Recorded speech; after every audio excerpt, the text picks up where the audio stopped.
शिवतम् इमा आपः शिवतम् इमा आपः शिवतम् इमा सर्वस्य भेषिजी इमा सर्वस्य भेषिजी इमा सर्वस्य भेषिजी इमा राष्ट्रस्य वर्धिनी इमा राष्ट्रस्य वर्धिनी इमा राष्ट्रस्य वर्धिनी।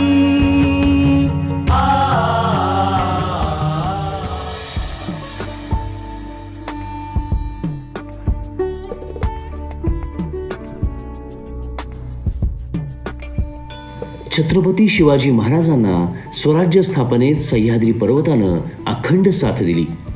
याच सह्याद्रीच्या कुशीत सह्याद्रीचाच आदर्श घेत ध्येयपूर्तीसाठी बुलंदपणे उभं असलेलं हे कोयना धरण।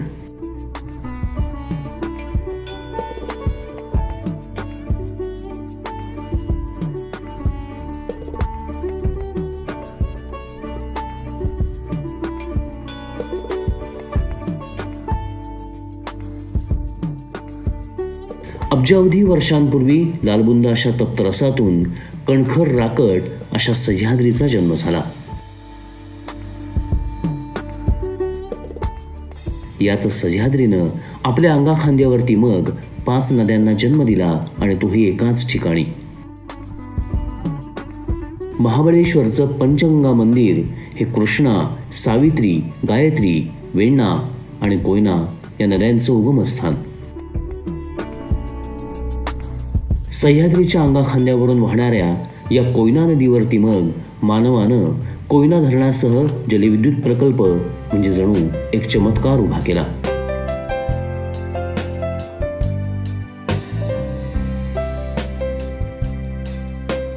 थक्क करणाऱ्या या मानवनिर्मित रचनेनं आज गेली 50हून अधिक वर्ष राज्यभरात प्रत्येक क्षेत्राच्या प्रगतीमध्ये महत्त्वाचा वाटा उचललाय।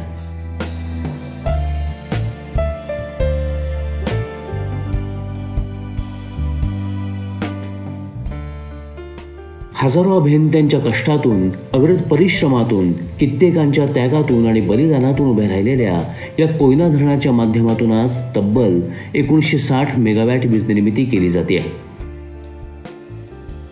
ज्यातून राज्यातील उद्योगधंदे वाढीस लागले तर वसाहती आणि अनेक ठिकाणं प्रकाशमय झाली।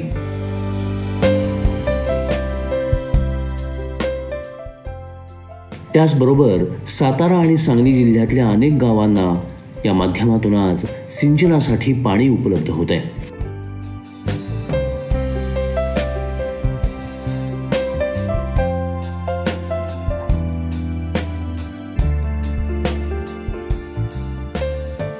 पण कोयना वीज निर्मिती प्रकल्पाच्या या यशोगाथेमागचा प्रवास इतका सहज आणि सोपा नव्हता।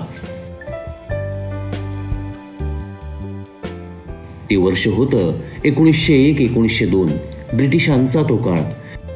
सुरुवातीला केवळ दुष्काळावरती मात करण्यासाठी काहीतरी ठोस उपाययोजना म्हणून महाबळेश्वरात उगम पावणाऱ्या आणि सह्याद्रीला वळसे घालणाऱ्या कोयनेचा विचार सुरू झाला। या ठिकाणचा पाऊस 5000 ते 6000 मिलीमीटर एवढा प्रचंड। खोऱ्यातला 81% पाऊस नदीच्या मुख्य प्रवाहात मिसळणारा। तसेच खोरं 2000 ते 3000 फूट खोल कडे असलेलं। तत्कालीन ब्रिटिश अधिकारी H.L. बिल यांनी कोयना परिक्रमा सुरू केली। राकट सह्याद्रीच्या बिकट वाटा पायदळी तुडवत बिल साहेबांबरोबर सहकारी निघाले एका अद्वितीय कार्याची पायरी घडवण्यासाठी। कोयना परिसर आणि सह्याद्री पिंजून काढल्यानंतर धरणासाठी काही गावांपैकी सुरुवातीला हेळवाकची जागा निश्चित केली गेली। 1909 साली मुंबई प्रांत सरकारला विस्तृत अहवालही सादर झाला। खर्चाचा अंदाज सादर झाला 81,92,000 रुपये। दरम्यान मुंबईत उद्योगधंद्यांची वाढ होत होती, विजेची मागणी आवासून उभी होती। त्यातच मायर्स या अभियंत्याने hydro electric possibilities in India या सर्व्हेमध्ये कोयना नदीवरती जलविद्युत निर्मिती शक्य असल्याचे संकेत दिले. या दरम्यान काही महत्त्वाच्या घडामोडी घडल्या. 1917 ते 1924 टाटा हायड्रो इलेक्ट्रिक सप्लाय कंपनीकडे प्रकल्पाच्या सर्व्हेमध्ये जळकेवाडीची जागा निश्चित केली गेली, पण दुसऱ्या महायुद्धामुळे कंपनीनं माघार घेतली. 1930-31 मध्ये पुन्हा टाटा कंपनीकडून सर्व्हे केला गेला, परंतु दुसऱ्या महायुद्धामुळे प्रकल्प बासनात गुंडाळला गेला. पुन्हा 1964 मध्ये बॉम्बे इलेक्ट्रिक ग्रिड करून गुपचूप समितीचं गठन केले गेलं. डेक्कन मॅन्युफॅक्चरर्स अँड एम्प्लॉयर्स असोसिएशननं कोयना प्रकल्पाची मागणी लावून धरली. निधी नसल्यानं तत्कालीन मुंबई राज्यानं मात्र 1951 मध्ये पहिल्या पंचवार्षिक योजनेतून प्रकल्प वगळला. 16 मार्च 1952 रोजी डेक्कन मॅन्युफॅक्चरर्स अँड एम्प्लॉयर्स असोसिएशनकडून हेळवाकला परिषदेचं आयोजन केलं गेलं. बाळासाहेब देसाई, सी.डी. देशमुख, कर्मवीर भाऊराव पाटील, भाऊसाहेब हिरे, आचार्य आत्रे, डॉक्टर धनंजयराव गाडगीळ, किर्लोस्कर यांच्याबरोबर संत गाडगे महाराज हे देखील उपस्थित होते. अखेर 2 एप्रिल 1952 रोजी दिल्लीला रवाना झालेल्या हेळवाक परिषदेच्या शिष्टमंडळानं पंडित जवाहरलाल नेहरू यांच्याशी चर्चा केल्यानंतर प्रकल्पाला मंजुरी मिळाली आणि अखेर 16 जानेवारी 1954ला मुख्यमंत्री मोरारजी देसाई यांच्या हस्ते प्रकल्पाचं भूमिपूजन झालं. अनेकदा पाहणी, बैठका आणि अहवालानंतर धरणासाठी देशमुखवाडी गावाची जागा निश्चित केली गेली.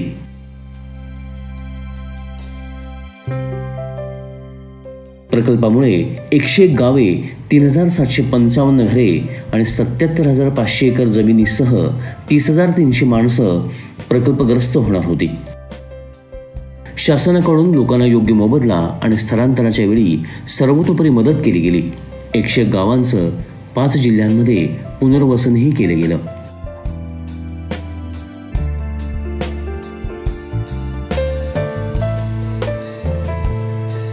नियोजन मंडळाच्या अंतिम अहवालानुसार कोयना प्रकल्पाचं काम 2 टप्प्यात करण्याचं नियोजित केलं गेलं. बांधकामाच्या पहिल्या टप्प्यात 36.5 TMC पाणी साठवून उद्दिष्ट ठेवून 204 फूट उंचीचे, तर दुसऱ्या बांधकाम टप्प्यात 268 पर्यंत उंची वाढवून 98.5 TMC पर्यंत पाणी साठवणुकीचं नियोजन केलं गेलं. ML चाफेकर यांची मुख्य अभियंता म्हणून नियुक्ती झाली. आता हा प्रकल्प केवळ सिंचनासाठी नसून वीज निर्मितीच्या महत् उद्देशाकडे वळालेला होता. अभियंते कामाला लागले. चाफेकर आणि टीमनं डॅम अँड डिझाईन सर्कल आणि टनेल डिझाईन सर्कल अशी 2 मंडळ कार्यालये तयार केली.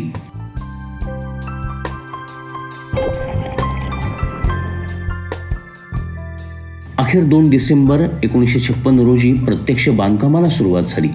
कामगारांची, अभियंत्यांची लगबग सुरू झाली. पावसाळ्याआधी बंधारा बांधून नदीचा प्रवाह वळवण्यात आला. धरण बांधकाम जागाही कोरडी केली गेली. नदीपात्राच्या दोन्ही बाजूला खडक लागेपर्यंत खोदकाम केले गेलं. कोयनेचे एकूण बांधकाम एकसंध प्रकार असणाऱ्या 53 मोनोलिथचे. दोन्ही टोकांच्या 6 मोनोलिथचे बांधकाम दगडी, तर उरलेले रबर कॉन्क्रीटमध्ये.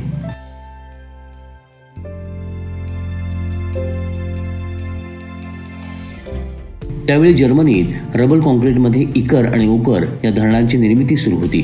तिथे जाऊन आपल्या अभियंत्यांनी तिथल्या धरणांची पाहणी केली. टप्प्याटप्प्यानं बांधकाम पुढे सरकत होतं. राज्याला उजळवून टाकणारा स्वप्नवत प्रकल्प अभियंत्यांच्या हजारो कामगारांच्या कष्टामुळे आणि विस्थापित गावकऱ्यांच्या त्यागामुळे प्रत्यक्षात आकारात येत होता. धरणाच्या भिंतीमध्ये 2 लांबलचक गॅलऱ्याही आकार घेत होत्या. अतिशय नियोजनबद्ध पद्धतीनं एकूणच धरणाचं बांधकाम सुरू होतं. साधारणतः 5 फूट रुंद, 7 फूट उंच आणि साधारणतः 900 फूट लांब अशी गॅलरी आकार घेत होती.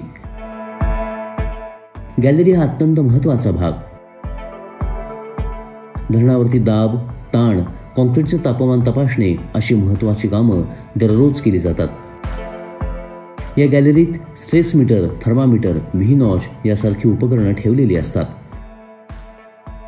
धरणातून रोज किती गळती होते याचा तंतोतंत हिशेब आणि मोजणी याच गॅलरीतून होते.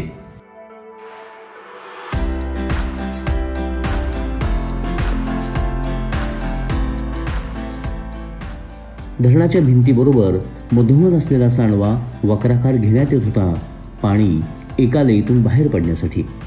दरम्यान 1961च्या पावसाळ्यात पहिल्यांदा पाणीसाठा केलेलं धरण भरलं आणि सांडव्यातून वाहू लागलं.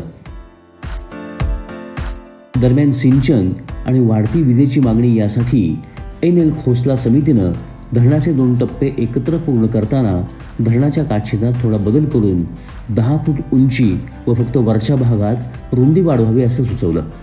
29 जून 1962 रोजी कोयना धरण बांधकामाचे पहिले 2 टप्पे एकत्र केले गेले. अखेर 1964 पर्यंत धरणाचं संपूर्ण बांधकाम पूर्ण झालं.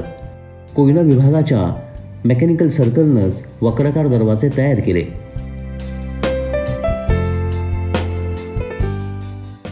कोयना धरण बांधताना भिंतीच्या उजव्या बाजूला 2 पेनस्टॉकही काढण्यात आले भविष्यातल्या विद्युतग्रहासाठी. पुढे 1975 मध्ये त्या ठिकाणी 20 मेगावॅट क्षमतेची 2 जनित्रे बसवली गेली.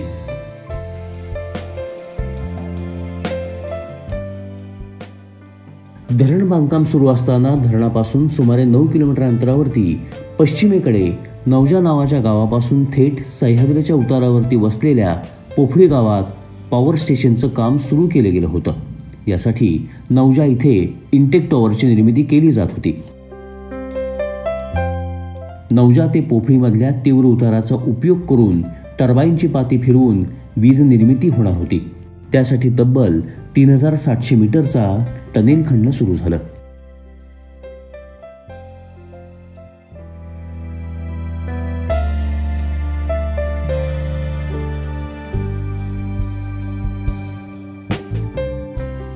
भूमिगत असलेल्या पोफळीच्या विद्युतग्रहासाठी तयारीही जोरात सुरू होती.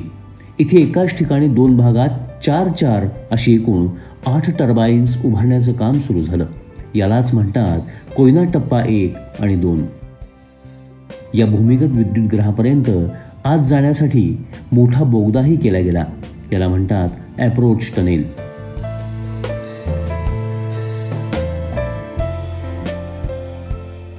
कोयना भागात जमिनीवरच्या वाहिन्या म्हणजे पेनस्टॉकपेक्षा कमी खर्चिक असलेला हेडरेस टनेल म्हणजेच बोगदा पर्याय निवडला गेला. भूमिगत प्रेशर शाफ्टमुळे त्या काळात 1.80 कोटी रुपयांची बचत झाली. हेडरेस टनेलची लांबी 3.748 किलोमीटर होती. व्यास 21 फूट होता. तर बोगद्याचं काम एकाच वेळी 2 ठिकाणाहून सुरू केलं गेलं. नवजाच्या इंटेक चॅनेलच्या बाजूनं तर ॲडिटच्या बाजूनं. हेडरेस टनेल हा सर्वात लांब बोगदा जो दोन्ही बाजूनं खणण्यात आला. दोन्ही बाजू जेव्हा एकत्र आल्या त्यावेळी फक्त 4 इंचांचा फरक होता. आंतरराष्ट्रीय मानांकानुसार हा फरक नगण्य असतो. तर टर्बाईनची पाती चालू बंद करताना उसळी मारणाऱ्या पाण्यासाठी सर्ज बेलची रचना केली गेली.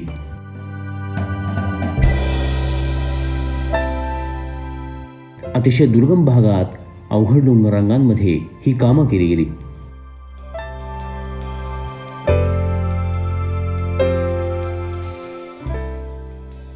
एकूण वीज निर्मितीमध्ये कोयना धरणापासून intake, headrace tunnel, surge well, emergency valve tunnel, pressure shaft, intermediate adit, त्यानंतर पायथ्याला व्हेंटिलेशन टनेल, कळयंत्रावार, केबल टनेल, अप्रोच टनेल इतकी कामं केली गेली. प्रेशर शाफ्टचं काम सर्वात अवघड, जिकरीचं आणि कस लावणारं. इमर्जन्सी वॉल्वमधून 4 प्रेशर शाफ्ट विद्युतग्रहाकडे जातात आणि तेही सह्याद्रीच्या पोटातून. 200 फुटांचा 45 अंशांच्या कोनात असलेला 10 फूट व्यासाचा प्रेशर शाफ्ट 12 फूट व्यासाच्या बोगद्यातून जातो. प्रेशर शाफ्टला आतून स्टीलचे पाईप जोडले गेले. राकट सह्याद्रीचा दगड फोडून आपल्या अभियंत्यांनी आणि कामगारांनी प्राणाची बाजी लावून काम केलं.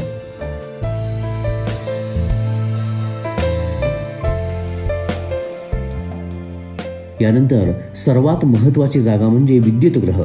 या ठिकाणी विज्ञानाचा आविष्कार याची देही याची डोळा पाहता येतो.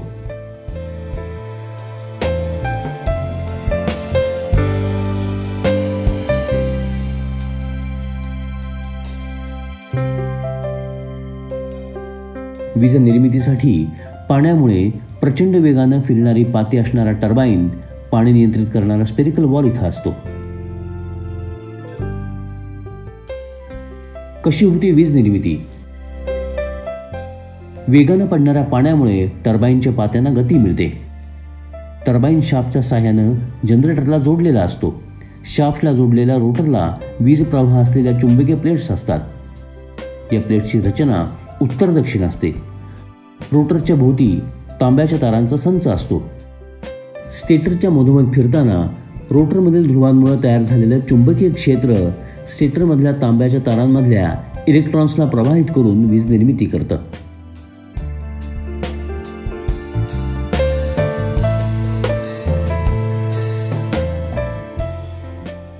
मानवाच्या कल्पकतेनं, प्रयोगानं आणि शोध प्रवृत्तीनं एक अद्वितीय प्रकल्प यशाकडे झेपावत होता. या प्रकल्पाचं काम सुरू असताना तत्कालीन पंतप्रधान माननीय पंडित जवाहरलाल नेहरू यांनी 10 एप्रिल 1960ला या प्रकल्पाला भेट दिली. अखेर तत्कालीन मुख्यमंत्री माननीय यशवंतराव चव्हाण यांच्या हस्ते 16 मे 1962ला कोयनेचं पहिलं जनित्र कार्यान्वित झालं.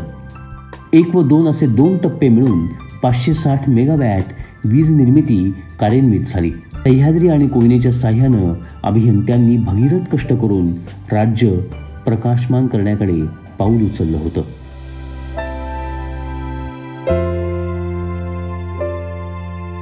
एकीकडे प्रकल्पाबरोबर प्रकल्पग्रस्तांच्या पुनर्वसनाचंही काम सुरू होतं. त्याचबरोबर कोयना नगरला कर्मचाऱ्यांची वसाहत उभी राहत होती. कोयनेच्या माध्यमातून प्रकाश देवता प्रकट झाली असतानाच प्रकल्पाची परीक्षा बघणारा दिवस उजाडला. 11 डिसेंबर 1967ला पहाटेच्या वेळी 6.7 रिश्टर स्केलचा प्रलयंकारी भूकंप झाला. 6.7 रिश्टर स्केलचा हा भूकंप इतका जबरदस्त होता की दक्षिण आणि उत्तर भारतातही याचे धक्के जाणवले. कोयना नगर आणि भागात 200हून अधिक लोक मृत्युमुखी पडले तर 2000हून अधिक लोक जखमी झाले. आसपासच्या 40 खेडेगावातली सुमारे 10,000 घरं उद्ध्वस्त झाली. हेळवाकसारखे पूल कोसळले. अतोनात नुकसान झालं.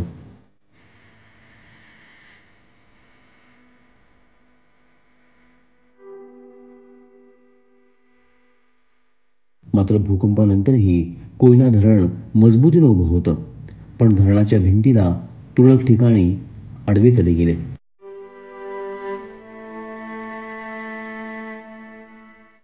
केंद्र सरकारनं आणि युनेस्कोनं तज्ज्ञांचं पथक पाठवून तत्काळ करावयाच्या आणि कायमस्वरूपी मजबूतीकरणाच्या उपाययोजना सुचवल्या. तत्काल योजनेअंतर्गत दोन्ही बाजूला इपॉक्सी रेझिन पॉलिएस्टरने भेगा बुजवणे, ग्राउंडिंग आणि ग्राइंडिंग केलं गेलं. कायमस्वरूपी मजबूतीकरणाच्या उपाययोजनांतर्गत भूकंपानंतर धरणाच्या मजबूतीकरणासाठी धरणाला बट्रेस डिझाईन करण्याचं ठरवलं गेलं. जुने आणि नवीन बांधकाम एकसंध होण्यासाठी क्लोजर कॉन्क्रीटचा वापर केला गेला. याबरोबर धरणाचे 2 टप्पे एकत्र करताना धरणाच्या वरील भागात बदल केला होता. त्या ठिकाणी भेगांचं प्रमाण जास्त आढळून आलं. त्यामुळे वरचा आणि खालचा भाग केबलच्या साह्याने जोडण्यात आला. माथ्यावरून छिद्रे पाडून त्यातून केबल टाकून ताण देऊन कॉन्क्रीट भरलं गेलं. अभियंत्यांनी धरण शिवलं असं त्यावेळी म्हटलं जायचं. पण सदर मजबूतीकरणामुळे कोयना धरण हे आता मजबूत धरण बनलंय. दरवर्षी शाश्वत सिंचन आणि वीज निर्मितीसाठी कोयना धरण हे वरदान आहे.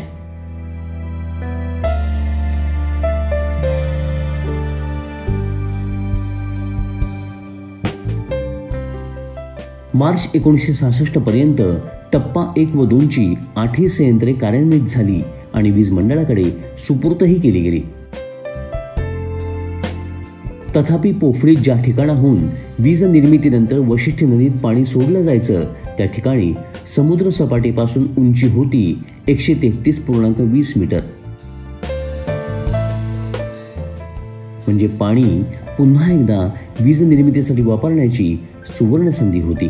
आणि म्हणूनच पोफळीतून बाहेर पडणारं पाणी 4.5 किलोमीटर बोगदा खणून वैतरणी नदीच्या खोऱ्यात न्यायचं कोळकेवाडीत धरण बांधून साठवायचं आणि धरणाच्या पायथ्याशी अलोरी येथे विद्युतगृह उभारून वीज निर्मिती करायची अशी योजना आखली गेली.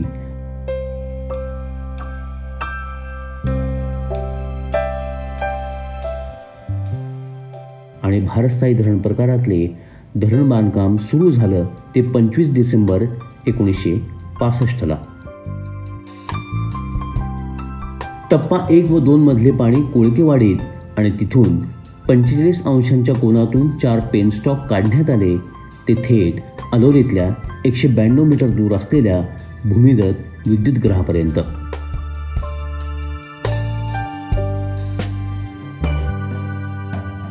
अलोरीमध्ये स्वतंत्र वॉल सेक्शन नाहीये. ट्रान्सफॉर्मर हॉलही बाहेर आहे, तर स्विच यार्ड 3 किलोमीटर दूर अंतरावरती आहे.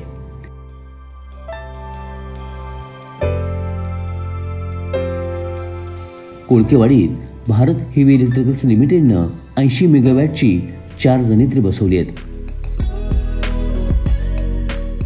आज कोळकेवाडीच्या विद्युतगृहातून 320 मेगावॅट वीज निर्मितीची भर पडली आहे.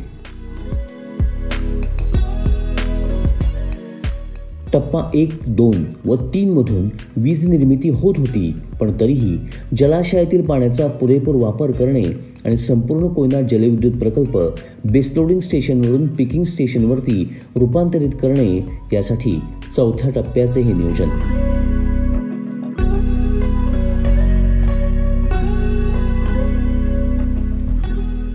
नौजाजवळ जिथे टप्पा 1 व 2चा इनटेक टॉवर होता त्याच्या जवळून आणखीन एका टनेलद्वारे पाणी थेट अलोरमध्ये न्यायचे आणि 1000 मेगावॅट क्षमतेचे भूमिगत पॉवर हाऊस बांधायचे अशी योजना प्रस्तावित केली गेली. यासाठी 1985-86 मध्ये जागतिक बँकेच्या टीमनं कर्ज अहवाल तपासण्यासाठी प्रकल्पाला भेट दिली. तर 1989 मध्ये 40 कोटी अमेरिकन डॉलरचं कर्ज मंजूर झालं. 4थ्या टप्प्यात इनटेक बांधणं हे धरणात पाणीसाठा असल्याने एक आव्हान होतं. यासाठी नॉर्वेत नेहमी वापरलं जाणारं लेक टॅपिंग तिथल्या तज्ज्ञांच्या साहाय्यानं करायचं ठरलं. अशा प्रकारचं तंत्रज्ञान आशिया खंडात पहिल्यांदाच वापरलं जाणार होतं. लेक टॅपच्या आधी खूप काम होणं बाकी होतं. राकट सह्याद्रीच्या दगडावरती हे काम करणं सोपं नव्हतं. Headrace tunnel, surge well, emergency valve tunnel, pressure shaft प्रचंड जटिल काम होतं.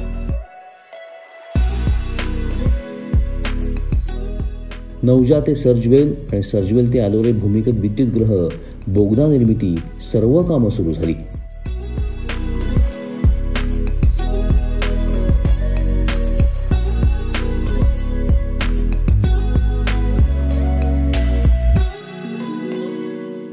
अडीचशे मेगावॅट क्षमतेची 4 जनरेटर बसवण्याचं उद्दिष्ट ठेवण्यात आलं.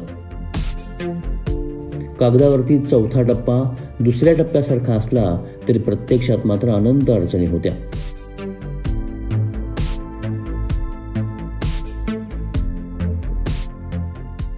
सह्याद्रीच्या या कठोर डोंगर रांगांमध्ये सर्व्हे करणं हे आव्हान होतं.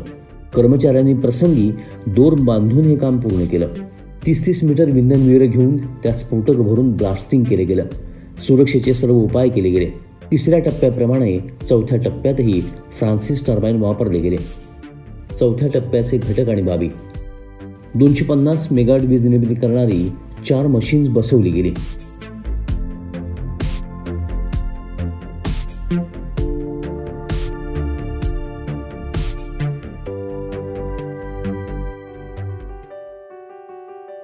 लेकटॅप जागेपासून HRT पर्यंत इनटेक टनेल निर्माण केला गेला. टनेलला सिमेंट कॉन्क्रीटचे अस्तरीकरण केले गेलं. हेड्रेस टनेल बोगदा लांबी 4.22 किलोमीटर आहे.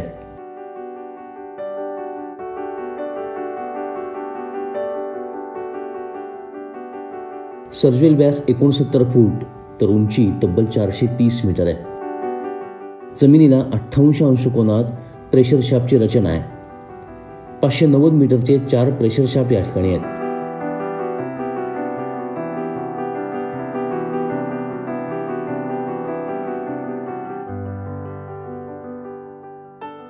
टर्बाईन मशीन हॉलमध्येही काम जोरात सुरू होतं.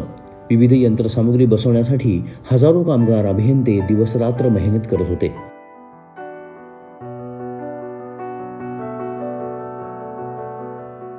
चौथ्या टप्प्यात स्विच यार्ड बांधण्यासाठी जागाच नव्हती, म्हणून विद्युतगृहामध्ये ट्रान्सफॉर्मर हॉलच्या वरच्या बाजूला आधुनिक तंत्रज्ञानाचं देशातलं पहिलं SF6 गॅस वापरलेलं गॅस इन्सुलेटेड स्विच यार्ड उभं केलं गेलं.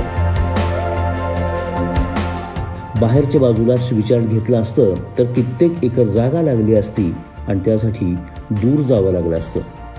पण या नवीन तंत्रज्ञानाच्या स्विच यार्डमुळे सर्वच प्रश्न निकाली निघाले.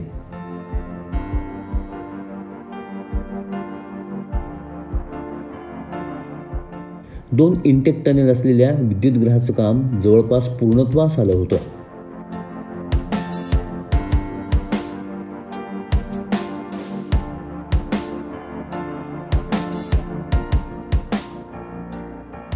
आता लेग टॅपिंगची तयारी अंतिम टप्प्यात होती.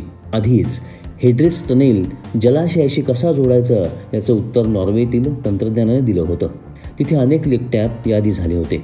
आपल्या अभियंत्यांनी नॉर्वेत जाऊन प्रत्यक्ष माहिती घेतली होती.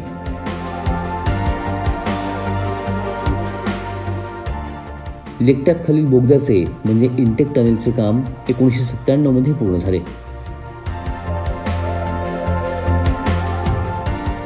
आता जलाशयाच्या खाली असलेला 6 मीटर खडक बोगद्यातून फोडण्यासाठी छिद्रे पाडून स्फोटके भरली गेली.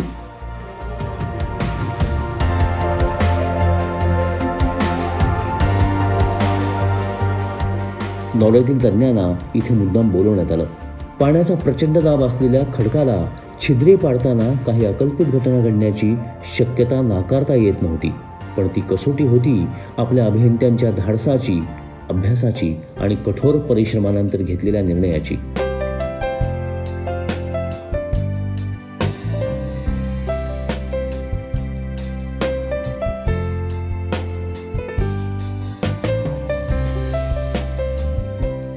अखेर नियोजित दिवशी 13 मार्च 1999ला राज्याचे तत्कालीन मुख्यमंत्री नारायण राणे आणि उपमुख्यमंत्री गोपीनाथ मुंडे यांच्या हस्ते आशिया खंडातलं पहिलं लेग टॅपिंग यशस्वी झालं.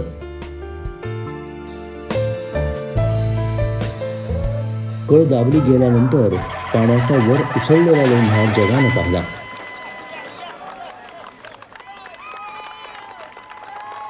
वातावरणात टाळ्यांचा कडकडाट होता.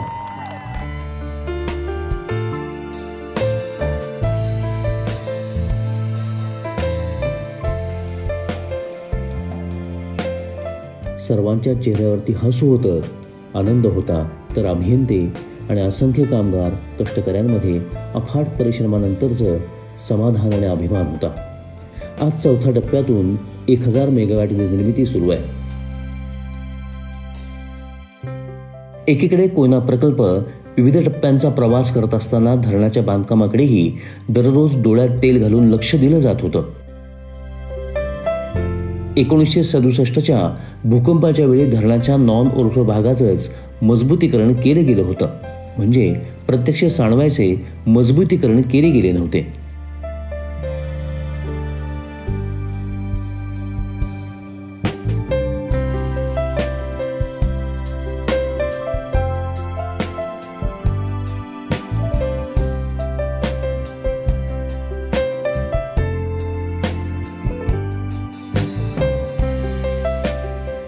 सन 1993च्या किल्लारी भूकंपानंतर सांडव्याचं मजबूतीकरण करणं गरजेचं बनलेलं होतं. तसेच धरणाची क्षमता 98 TMC वरून 105.25 TMC करण्यासाठी सांडवा मजबूतीकरण आवश्यक होतं. मजबूतीकरणासाठी पहिल्या टप्प्यात सांडव्याचा पाया 25 मीटर रुंद, 25 मीटर खोल आणि 82 मीटर लांब इतका खडक फोडायचा होता. धरणाच्या बांधकामाला धोका न पोहोचता खडक फोडायचा होता. अतिशय नियंत्रित स्फोटकांद्वारे हा खडक फोडण्यात आला.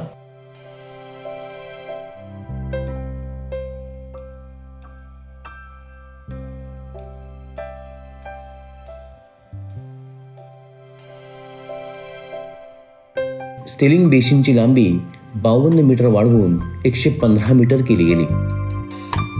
हे सर्व करताना कॉन्क्रीटचे तापमान नियंत्रित ठेवण्यासाठी बर्फाचा वापर केला गेला. त्यासाठी त्या ठिकाणी चक्क बर्फाचा कारखानाच उभा केला गेला. मजबूतीकरणाच्या दुसऱ्या टप्प्यात सांडव्याचं मजबूतीकरण करताना जीवाची जोखीम होती.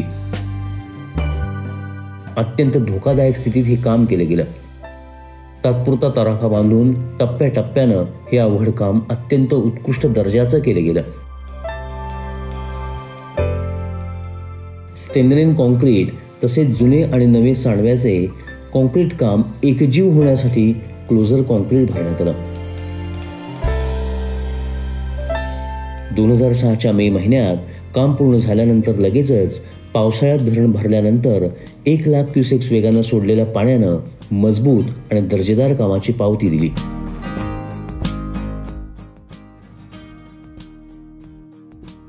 कशासाठी चौथ्या टप्प्याचे विस्तारीकरण?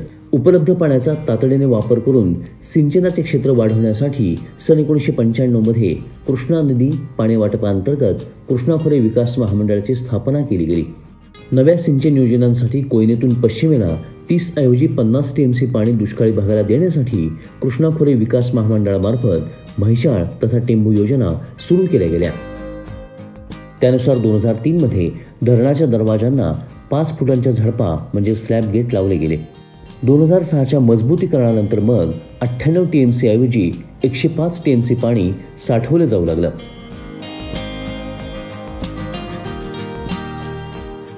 सिंचनासाठी पाणी सोडल्यास धरणाची पातळी उन्हाळ्यात कमी होऊन लेकटॅपच्या जागी इनटेक टनेलच्या वर 12 ते 13 मीटर आवश्यक असणारी पाणी पातळी कमी झाली असती तर टर्बाईनला धोका होता. तसेच कोयना प्रकल्पातून वीज निर्मिती बंद होण्याची शक्यता होती. म्हणूनच उन्हाळ्यातही वीज निर्मिती अखंड सुरू ठेवण्यासाठी जमिनीच्या 618 मीटर तलांकावरती जाऊन आणखीन एक लेकटॅप घेणं हाच एक पर्याय होता. अर्थात ते एक आव्हान होतं. चौथ्या टप्प्याच्या जुन्या HRTला विस्तारित टप्प्याचा HRT जोडणं हे लक्ष्य होतं. सर्व्हेनंतर लेकटॅपसह आखणी केली गेली आणि 2001ला कामाला प्रारंभ झाला. 4.5 मीटर लांबीच्या विस्तारित हेडरेस्ट टनेलचे काम सुरू झालं.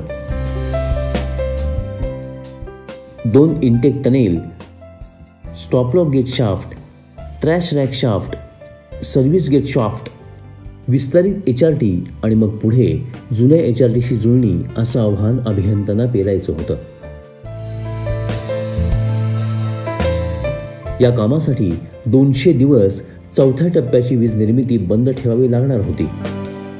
वीज मंडळानं याला प्रथम नकार दिला आणि हे काम थोडं रखडलं. तथापि 2010 साली पुन्हा नव्यानं प्रयत्न केल्यानंतर वीज मंडळानं आवश्यक कालावधीसाठी चौथा टप्पा बंद ठेवल्यानंतर काम पुन्हा सुरू झालं.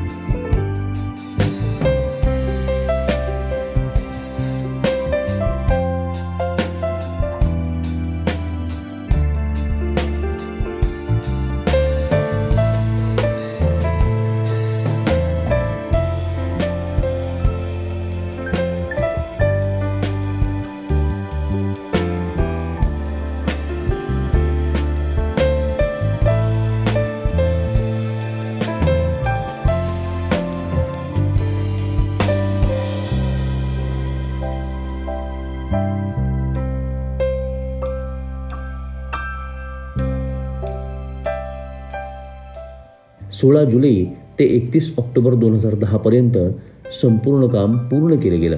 पहिल्या लेकटॅपप्रमाणेच दुसऱ्या लेकटॅपचीही रचना केली गेली. 25 एप्रिल 2012ला तत्कालीन मुख्यमंत्री पृथ्वीराज चव्हाण आणि उपमुख्यमंत्री अजित पवार यांच्या हस्ते उद्घाटन होऊन दुसरं लेकटॅपही यशस्वी झालं.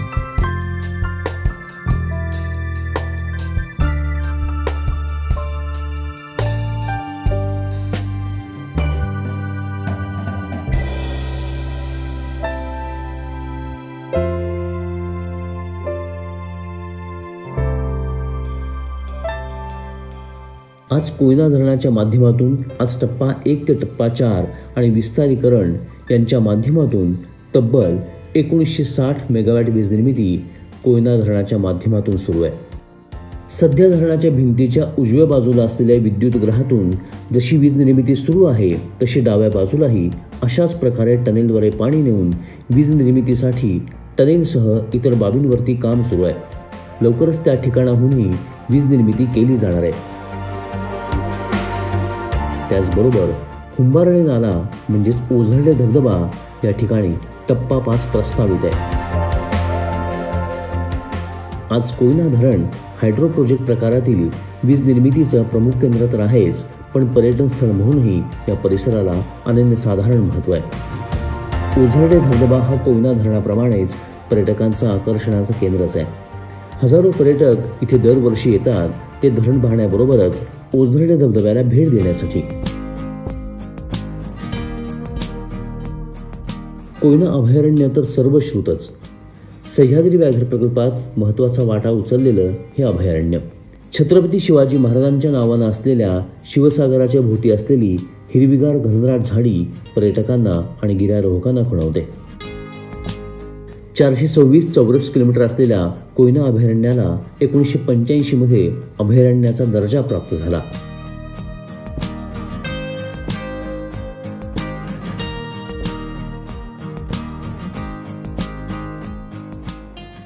वासोटा, चगदेव, नागेश्वर ही ठिकाणं तर गिर्यारोहकांच्या गळ्यात लताईत. वाघ, बिबट्या, अस्वल, तरस, हरिण, गवे, विविध प्रकारचे अन्य प्राणी, पक्षी, सरपटणारे जीव ही अभयारण्याची जंगल संपत्ती.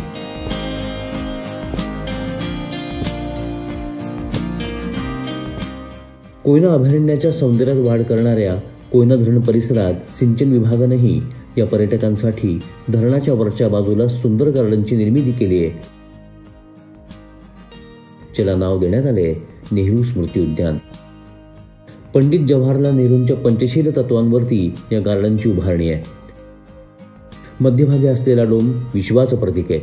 सुंदर बाग बगीचा, आतमध्ये असलेली फोटो गॅलरी तुम्हाला कोयना धरण निर्मितीचं दर्शन घडवते.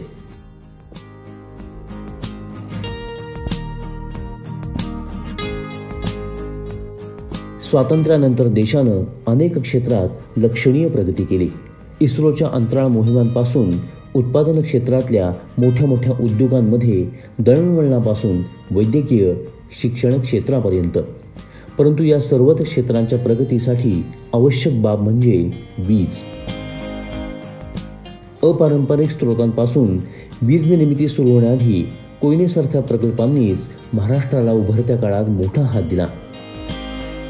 गेले 50हून अधिक वर्ष सुरू असलेलं उत्तम व्यवस्थापन, देखरेख, साठवण क्षमता वाढवणं, मजबूतीकरण आणि कोयना विभागाकडून सुरू असलेल्या अखंडित सेवा अशा सर्वच उत्कृष्ट कामगिरीचा केंद्र शासनाकडून CBIP हा पुरस्कार देऊन 2019 मध्ये गौरव केला गेला. शासनाचं सुनियोजन, प्रशासनातले अभियंते, कर्मचारी, कामगार यांचे अविरत प्रयत्न, हजारो ज्ञातज्ञात कष्टकरी, धरणासाठी जमीन त्यागणारे हजारो लाखो कुटुंबीय यांच्यामुळे कोयनेची वीज लक्ष्मीच्या रूपानं घराघरात, उद्योगात, विविध व्यवसायात आजही पोहोचते.